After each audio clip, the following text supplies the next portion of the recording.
لیکن یہ سورہ جس کی میں نے تلاوت کی سعادت حاصل کی ہے اگرچہ مختصر سورہ ہے مگر اس سورے کے اندر ایک مکمل نظام ہے جو خداوند عالم نے بیان کیا ہے اور ایک 4 رکنی پروگرام ہے، 4 رکنی منصوبہ ہے جو اللہ نے اس سورے میں بیان کیا ہے۔ اس کے اندر پوری انسانی زندگی سمجھ کی گئی ہے۔ سورہ کا آغاز قسم سے ہوا ہے، والعصر، قسم ہے زمانے کی۔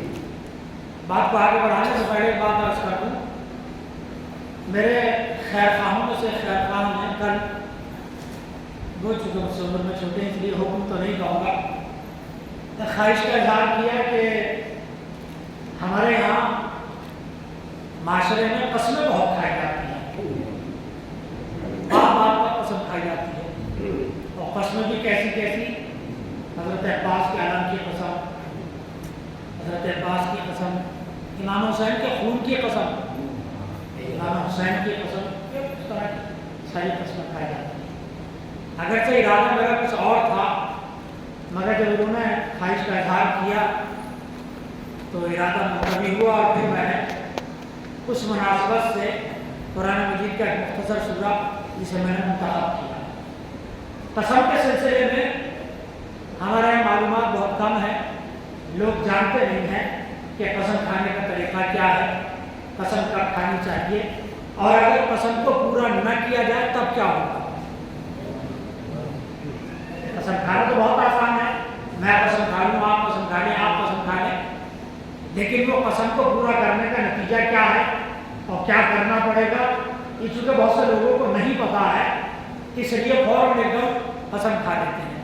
اچھا، جنہوں نے خواہش کا اظہار کیا تو انہوں نے ایک واقعہ بھی سنایا مجھے چھوٹا سا، ایک سنت کو گزر گئے، ایک نامور آدمی تھے شہر کے، ان کے پاس ہمارے اپنے برادری کے ایک صاحب ہے، کسی کام سے کچھ کام کرتے تھے تو ان صاحب نے جو حیثیت ہے انہوں نے کہا کہ ٹھیک ہے میں تمہیں ایڈوانس پیسے دے دوں گا مگر تم میرا کام کرو گے یا نہیں کرو گے؟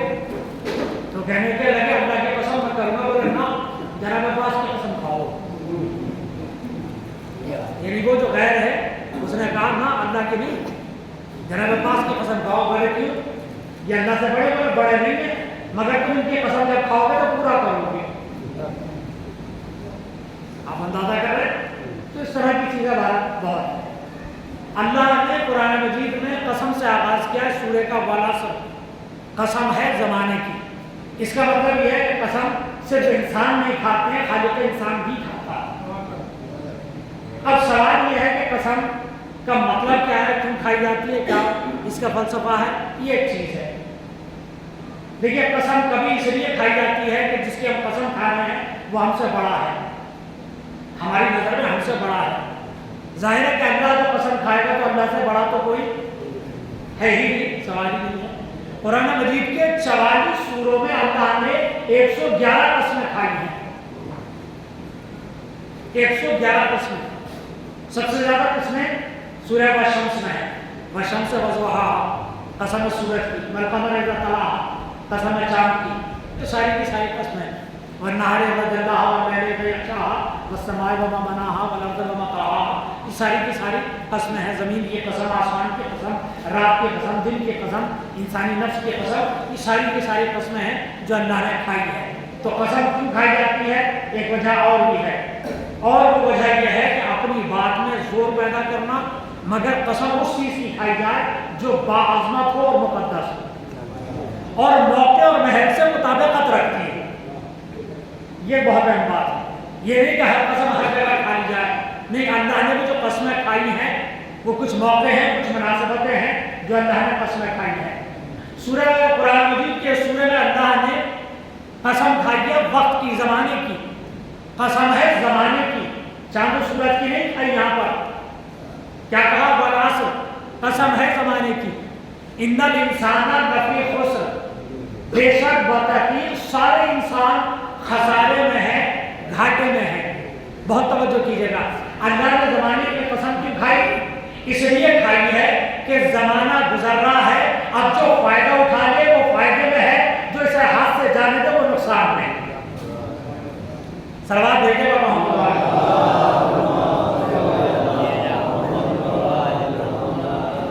تو اب اگر اللہ نے کہا ہر انسان گھاٹے میں ہے، ہر انسان نقصان میں ہے، ہر انسان خسارے میں ہے، بات اگر یہاں تمام ہو جائے تو اچھے برے سب برابر، نیک اور بد سب برابر، ظاہر اللہ نے سب کے لیے کہہ دیا سارے کے سارے انسان گھاٹے میں ہیں، بات تمام ہو گئی۔ اب اگر آپ اچھے ہیں تب بھی گھاٹے میں ہیں، میں برا ہوں تب بھی گھاٹے میں ہوں، کوئی صاحب نیک ہے وہ بھی گھاٹے میں ہے، کوئی صاحب بد ہے وہ بھی گھاٹے میں ہے، لیکن نہیں، اس کے فوراً بعد قرآن نے کہا الا الذین آمنوا۔ اب یہ لفظ الا جو ہے یہ عربی کا لفظ ہے، اور اس کا کمال یہ ہے کہ یہ اپنے ماقبل کو ماں باپ سے بالکل علیحدہ کر دیتا ہے، یعنی پہلے والی بات کو بعد والی بات سے بالکل پلٹ دیتا ہے۔ اگر اس سے پہلے کسی بات کی ہاں ہے تو بعد میں نہ ہوگی، اور اگر پہلے نہ ہے تو بعد میں ہاں ہو جائے گی۔ اس کی مثالیں آپ کے سامنے ہیں، مجھے سے متوجہ کرنا ہے۔ آپ کلمہ پڑھتے ہیں، کیا ہے کلمہ؟ لا الہ۔ کیا ہے کلمہ؟ لا الہ، کوئی خدا نہیں ہے۔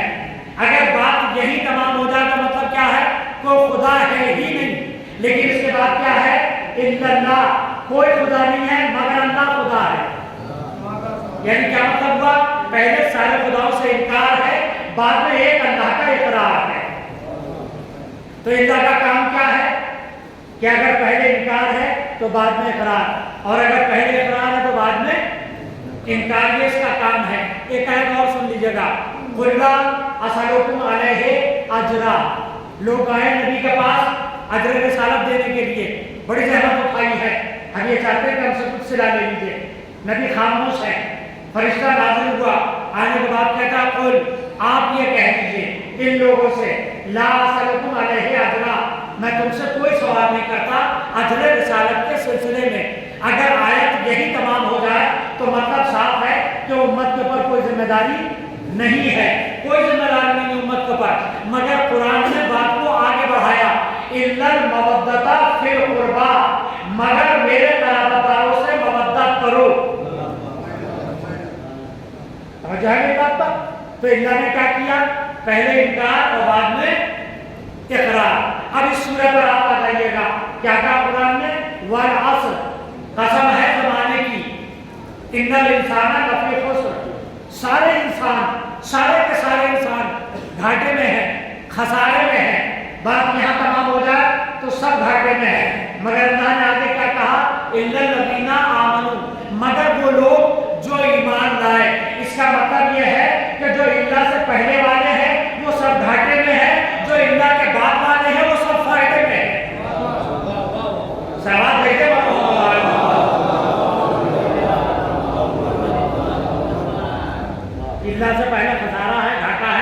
نقصان ہے، قرآن کہہ رہا ہے سب کے سب گھاٹے میں ہیں، کوئی فائدہ نہیں، مگر الا الذین آمنوا، مگر وہ لوگ جو ایمان لائے۔ اس کا مطلب یہ ہے کہ سارے لوگ ہیں تو خسارے میں۔ اب اللہ نے اس کے بعد اس خسارے سے بچنے کا طریقہ بتایا، اور یہ 4 رکن ہیں جو انسان کو نقصان سے بچا سکتے ہیں۔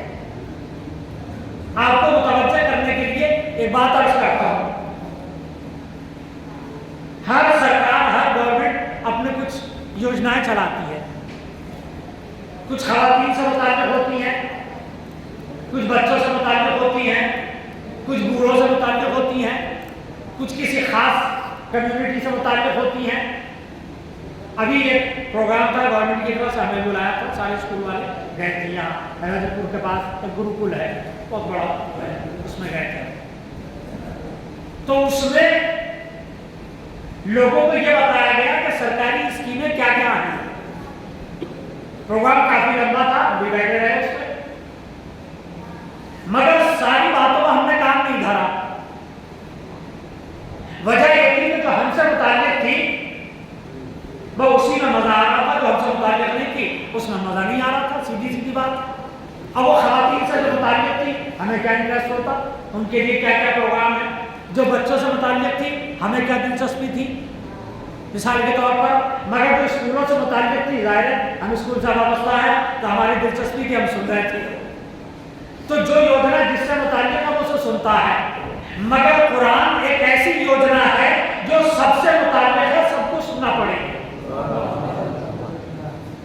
قرآن ایسا نہیں ہے کوئی سنے یا کوئی نہ سنے، نہیں، اور خاص طریقے سے سننے لائق ہے۔ کوئی صاحب بھی یہ نہیں سوچ سکتے کہ صاحب یہ مجھ سے متعلق نہیں، قرآن نے صاحب کہا، والعصر، قسم کھا کر، قسم زمانے کی، ہر انسان گھاٹے میں ہے، ہر انسان گھاٹے میں ہے۔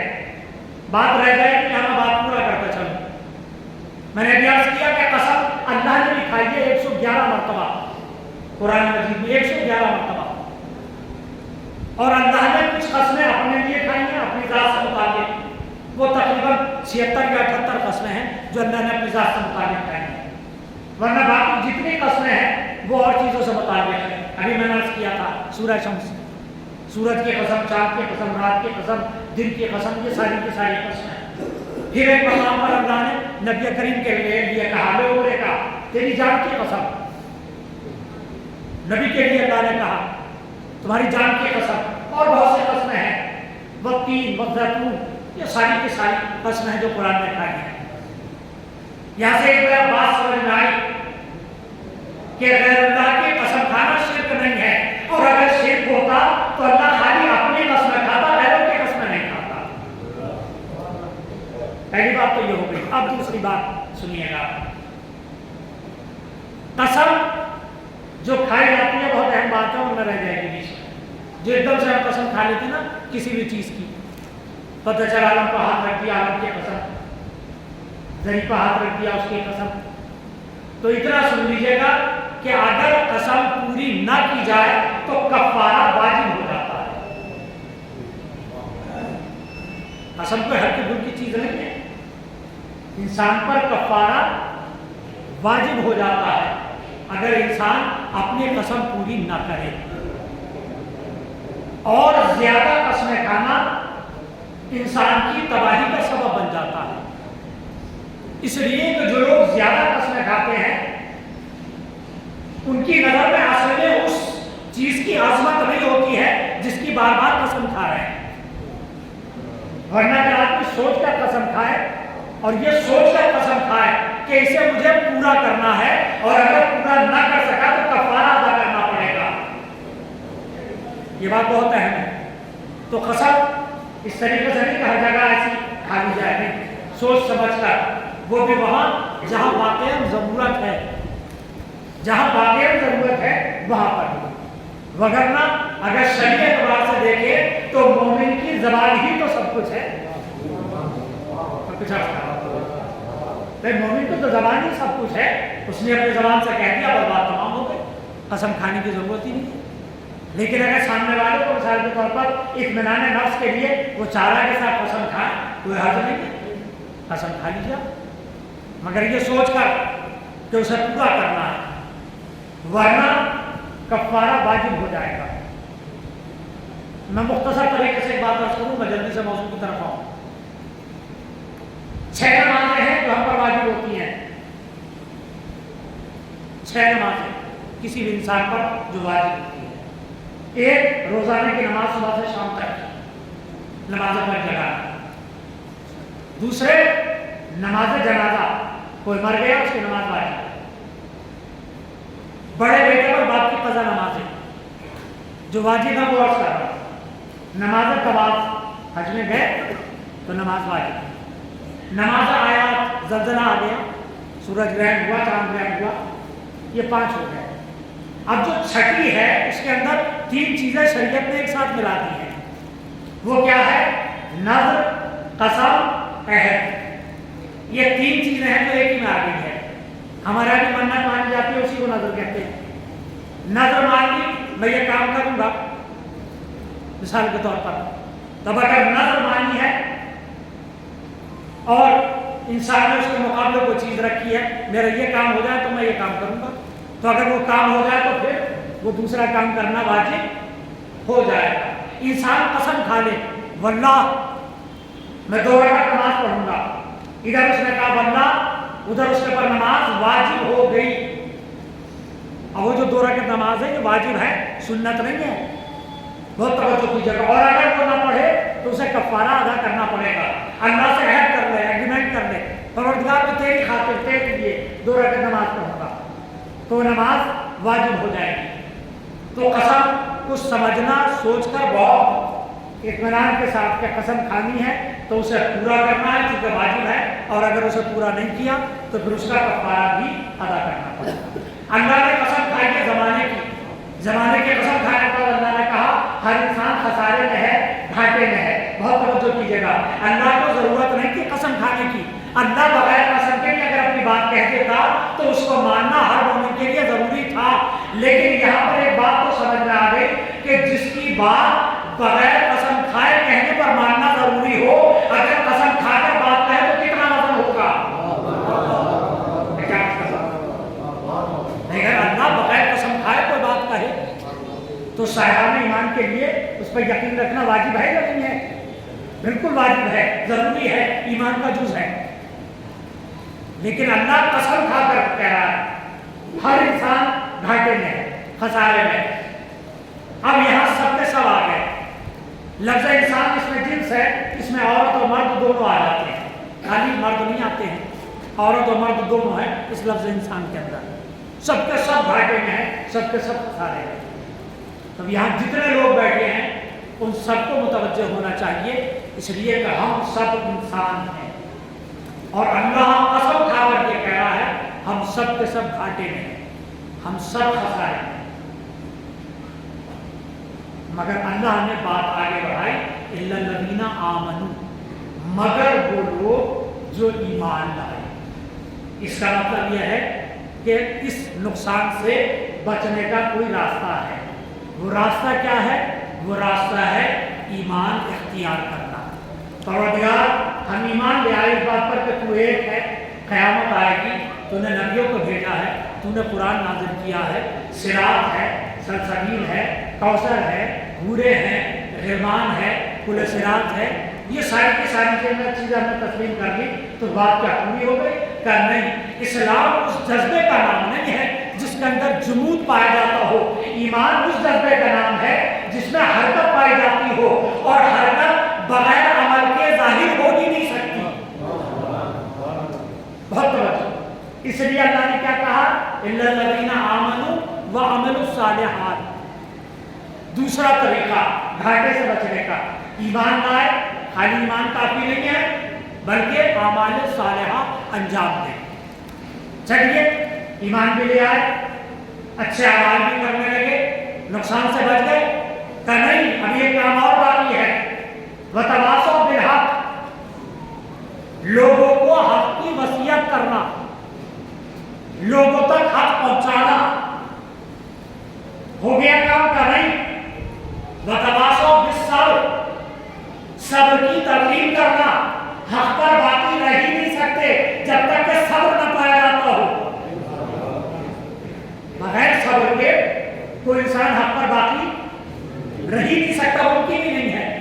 کہ انسان بغیر صبر کے حق پر واقع رہ جائے. تب یہ 4 رکنی پروگرام ہے جو اللہ نے بتایا ہے. ایک ایمان، دوسرے عمل صالح، تیسرے بتواصوا بالحق، اور چوتھے تلقین صبر. اب اگر ان 4 میں سے ایک بھی چھوڑ دیا جائے تو انسان گھاٹے سے نہیں بچ سکتا. چھوٹے بھائیوں کو ایک مثال یہ دے رہا ہوں. یہ تخت رکھا ہوا ہے، اس کے 4 پائے ہیں اور اس کے اوپر 3-4 لوگ بیٹھے ہوئے مرثیہ پڑھ رہے تھے. چلیے ان کا وزن تو زیادہ ہو گیا. اس ممبر کے 4 پائے ہیں، میرا وزن 4 لوگوں سے کم ہے. اگر ان 4 پاؤں میں سے ایک پایا ختم کر دیا جائے تو کیا میرا بیلنس بن جائے گا؟ کچھ عرض کر رہا ہوں، ایک پایا کوئی صاحب ختم کر دیجئے، بیلنس بنے گا؟ نہیں. بیان سے زیادہ میری توجہ میرے اپنے بیلنس پر ہوگی. پڑھوں گا کم، دھیان یہ زیادہ رہے گا، یعنی یہ بار بار ہل رہا ہے. اور اگر 2 پائے ختم کر دے تو بیلنس اور بھی بڑھ گیا. اور 3 اگر ختم کر دے تو اور زیادہ. اور اگر ایک بھی نہ رہے تو آدمی نیچے. بالکل یہی مثال اللہ نے قرآن کے سورے میں بیان کی ہے. 4 رکن ہیں انسان کے نقصان سے بچنے کے.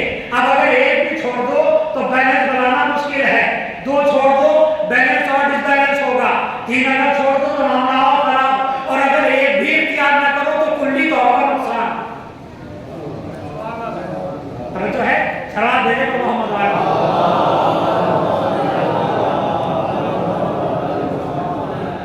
مکمل طریقے سے نقصان. اگر 4 کو چھوڑو تو نقصان سے بچنا ہے. اس کا پہلا طریقہ ہے ایمان. پہلا طریقہ وہ کیا ہے؟ وہ ہے ایمان بچنے کے لیے. اب یہاں پر لوگوں کو آپ چھانٹنا شروع کر دیتے. پوری کائنات کے جتنے لوگ ہیں وہ یہاں سے چھٹنا شروع ہو جائے. سارے کے سارے جو ایمان لائے وہ فائدے میں ان لوگوں کے مقابلے جو ایمان نہیں لائے. ایمان لانے والے کم رہے ہیں، ایمان نہ لانے والے زیادہ رہے. اس کے بعد ایمان لانے کے بعد عمل کی منزل میں آ جائیے گا. عمل کرنے والے کم ہیں، عمل نہ کرنے والے زیادہ ہیں. تو عمل کرنے والے فائدے میں ہیں. اب کچھ لوگ ایسے ہیں جو بات کو اپنے تک رکھتے ہیں. ہمیں کسی سے کیا مطلب ہے، ٹھیک ہے یار اپنا کام کرو، نماز پڑھو، روزہ رکھو اور بس یہ سارے کام کرو اور اس کے علاوہ اور کچھ نہیں ہے. کچھ لوگ وہ ہیں جو یہ کہتے ہیں کہ نہیں خود بھی عمل کرنا ہے، دوسروں کو آپ دعوت عمل بھی دینی ہے. کیا مطلب ہوا؟ یہ کامیاب ہے ان کے مقابلے جو بات کو اپنے تک رکھتے ہیں. اب اگلی منزل آ گئی، جب پہنچا رہے ہو تب صبر بھی کرنا پڑے گا. ایسا نہیں ہو سکتا کہ بے صبر ہو جاؤ کہ یہ کامیاب ہے ان کے مقابلے جنہوں نے صبر نہیں کیا ہے. سورہ بنی اسرائیل، قوم بنی اسرائیل کا مجھے ایک واقعہ یاد آ گیا ہے. اللہ نے متعدد عذاب نازل کیے اس قوم کے پر، بے پناہ نعمتیں نازل کی ہیں اور عذاب بھی بہت نازل کیے. ایک روز ملائکہ کہنے لگے پروردگار تو سب پر عذاب نازل کرتا ہے، یہ سارے لوگ برے نہیں ہیں، کچھ لوگ اچھے بھی ہیں، بہت اچھے لوگ ہیں، نمازیں پڑھتے ہیں، روزے رکھتے ہیں، گناہوں سے بچتے ہیں، یہ بھی عذاب میں مبتلا ہو جاتے ہیں. ایسا کیوں ہے؟ سنے ہر وہ آدمی جو بس یہ سمجھتا ہے کہ اپنی ذات تک محدود رکھنا ہے، معاشرے سے کوئی مطلب نہیں رکھنا ہے. اللہ نے فرشتوں کو جواب دیا تم نے ان کی نیکیاں دیکھی ہیں، ان کے اعمال دیکھے ہیں، ان کا گناہوں سے بچنا دیکھا ہے، مگر تم نے ایک بات نوٹ نہیں کی کہ پروردگار وہ کون سی بات ہے کہ یہ نیکی تو کرتے ہیں مگر لوگوں کو نیکی کی دعوت نہیں دیتے، یہ گناہوں سے تو بچتے ہیں مگر لوگوں کو گناہوں سے نہیں بچاتے ہیں. پروردگار کیا مطلب کہ یہ خود غرض ہے اور وہ خود غرضوں کی عبادتیں قبول نہیں کرتا. میں ایسے لوگوں کی عبادتیں قبول نہیں کرتا کہ جو بس اپنی ذات تک رہتے ہیں، بس اپنی نماز پڑھ لو، اپنا روزہ رکھ لو، اپنا حج کر لو، اپنے آپ گناہوں سے بچ جاؤ. نہیں، اللہ نے ان نیک لوگوں کو بھی چھوڑا نہیں جو بس اپنی ذات تک محدود تھے، انہیں بھی نہیں چھوڑا. نہیں چھوڑا اللہ نے.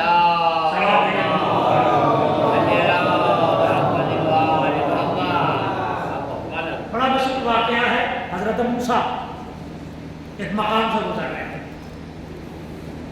انہوں نے دیکھا کہ ایک شخص ہے جو لیٹا ہوا ہے، ہاتھ پیر مفلوج ہے اور اس کے سینے پر 2 فرشتے بشکل پرندہ بیٹھے ہوئے ہیں. ظاہر ہے جناب موسیٰ نبی تھے